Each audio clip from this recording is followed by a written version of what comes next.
আমরা আপনাদেরকে অনেক ভালোবাসি, কিন্তু আমাদের কিন্তু আমরা অনেক ভালোবাসি, আমরা বিপদ আছি ভাই। বাট আমাদের ভাই পরীক্ষার্থী যারা রয়েছেন তারা আজকে শাহবাগে অবরোধ করে রেখেছেন।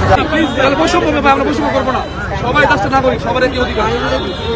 চলে আমরা হেল্প করি, আপনার গাড়ি করে হেল্প করি, আমরা সমস্যা নেই, আমরা গাড়ি করে হেল্প করে দিই, আপনার যখন টাইম নষ্ট হবে আমরা হেল্প করি, আপনার ওই রাস্তা চলে যাবো, আমরা হেল্প করি আপনাকে। ভাই নেগোসিয়েশন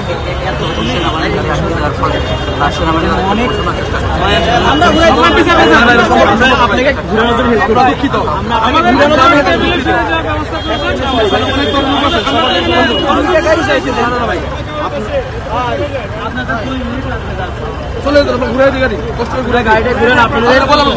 গাড়ি দিলে সবাই ছাড়ে দিবে, এমনি আপনাদের আমি ছাড়ে দিব, ওইটা বলতেছি। আমাদের আমাদের পিছনে একটা সেনাবাহিনীর গাড়ি আছে, আপনারা ঘুরে গেলে তো অসুবিধা নাই, আমাদের ওদিক দিয়ে অনেক গাড়ি যাচ্ছে, আপনারা বৈষম্য ঠেকাতে যায়। এটা তো মানুষের আপনারা ভোগান্তি করে, আমরা ভোগান্তি আছি,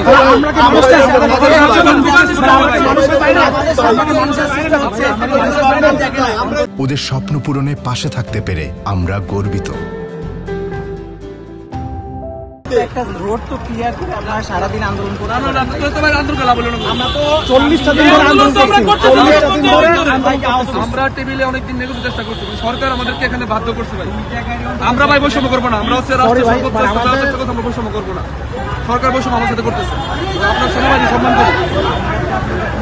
না না না, আমরা তো ভাই আপনার বাধা চাইতেছি, আমরা তো না পেরে আসছি এখানে, কালচার হয়ে গেছে এটা, এখানে তো আমাদের থাকার কথা ছিল না। এরকম করেন, এখানে হাজার হাজার মানুষ আমাদের দাবি মানতে চলে না,